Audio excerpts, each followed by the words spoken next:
തൊടുപുഴ താലൂക്ക് ഓഫീസിന് മുന്നിൽ പട്ടയത്തിനായി വയോധികയുടെ സമരം. കലയന്താനി സ്വദേശിനി അമ്മിണിയാണ് കൈവശ ഭൂമിക്ക് പട്ടയം ആവശ്യപ്പെട്ട് സമരം ചെയ്യുന്ന പ്രതികരണത്തിലേക്കാണ്. 52 സെന്റ് തരിശുള്ളതാണ്. എൻ്റെ എതിർകക്ഷി പല പ്രാവശ്യങ്ങളായിട്ട് കുറച്ച് പതിച്ചെടുത്തു.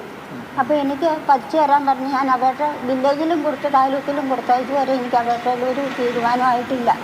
ഈ തവണ ഞാൻ അവിടെ ഇല്ലാത്ത സമയത്ത് എൻ്റെ ഒരു ഉദ്ദേശം ഒരു 10 സെന്റ് പാടക്കെട്ട് അവിടെ വരുമ്പോൾ സ്ഥലം കാണും സംരക്ഷിച്ചാൽ ഒരു 500 കൊട്ടം മണ്ണില്ല എൻ്റെ പെരത്തറയിരിക്കുന്ന സ്ഥലം. നന്ദുഷ വിവരങ്ങളുമായിട്ട്. നന്ദുഷ, പലവണ ഈ പട്ടയമേളകളൊക്കെ നടന്നതാണ്, അവിടെയൊന്നും പരിഗണിക്കാതെ പോയതാണോ? പിന്നെ മറ്റാരോ ഇവരുടെ സ്ഥലം കയ്യേറുന്നു അങ്ങനെയും കൂടി സൂചിപ്പിച്ചു എന്ന് തോന്നുന്നു അല്ലേ? ദിവേഷ്, ഇതിൽ വ്യക്തമായി നമുക്ക് മനസ്സിലാകുന്ന കാര്യം, പ്രഥമ ദൃഷ്ടിയാൽ മനസ്സിലാവുന്ന കാര്യം, അയൽവാസിയായിട്ടുള്ള നാരായണൻ എന്ന് പറയുന്ന വ്യക്തി ഏതാണ്ട് 50 വർഷങ്ങളായി, നാരായണന്റെ അച്ഛൻ മുതലുള്ള ആളുകളാണ് ഈ പറയുന്ന ഈ അമ്മിണിയുടെ സ്ഥലത്തിന് ചുറ്റുമുള്ള സ്ഥലങ്ങളിലെല്ലാം തന്നെ പട്ടയമുള്ള വ്യക്തികളാണ്. ഈ പട്ടയഭൂമിയിൽ താമസിക്കുന്ന നാരായണൻ എന്ന് പറയുന്ന വ്യക്തി കുടികിടപ്പായി കൊടുത്ത കുറച്ച് ഭൂമിയിലാണ് ഈ അമ്മിണിയമ്മ വർഷങ്ങളായി വീട് വെച്ച് താമസിക്കുന്നത്. ഈ ഭൂമി ഏതാണ്ട് 10 സെന്റോളം ഉണ്ടായിരുന്നു. എന്നാൽ കണക്ക് പ്രകാരം കുടികിടപ്പ് കൊടുത്തിരുന്നത് 3 സെന്റ് ഭൂമി മാത്രമാണെന്നാണ് നാരായണൻ പറയുന്നത്. ഇതിന്റെ ഭാഗമായിട്ടാണ് നാരായണൻ ബാക്കിയുള്ള ഭൂമി കയ്യേറുകയും അവിടെ വേലി കെട്ടുകയും ഒക്കെ ചെയ്തത്.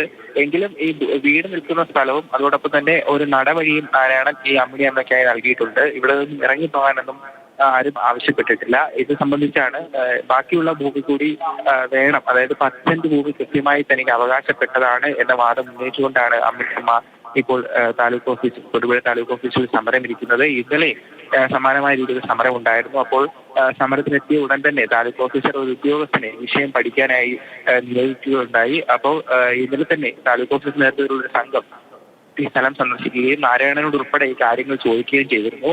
അപ്പോൾ ഈ പട്ടയവുമായി ബന്ധപ്പെട്ട് കോടതിയിൽ നിലനിൽക്കുന്ന കേസുകളും ആ കോടതി വിധി സംബന്ധിച്ച ഉത്തരവിന്റെ പകർപ്പുകളും നാരായണനോട് താലൂക്ക് ഓഫീസിന് മുന്നിൽ ഹാജരാക്കാനായി ആവശ്യപ്പെട്ടിട്ടുണ്ട്. ഇത്തരത്തിലുള്ള പ്രാഥമികമായിട്ടുള്ള പരിശോധനകളെല്ലാം പൂർത്തിയായാൽ മാത്രമേ ആരുടെ ഭാഗത്താണ് ന്യായമെന്നും എത്ര ഭൂമി അമ്മിണിയമ്മയ്ക്ക് അവകാശപ്പെട്ടതുണ്ട് എന്നും വ്യക്തമാവുകയുള്ളൂ. ഏതായാലും 3.5 സെന്റ് ഭൂമിയിൽ പട്ടയം അനുവദിച്ച് നൽകാനുള്ള എല്ലാ യോഗ്യതകളും അമ്മിണിയമ്മയ്ക്കുണ്ട്. ഇത് സംബന്ധിച്ച് നാരായണന്റെ ഭൂമിയുടെ രേഖകൾ കൂടി വ്യക്തമായ മാത്രമേ തുടർ നടപടികൾ സ്വീകരിക്കാനാവുകയുള്ളൂ എന്നാണ് താലൂക്ക് ഓഫീസർ നമ്മളോട് വ്യക്തമാക്കുന്നത്. ശരി.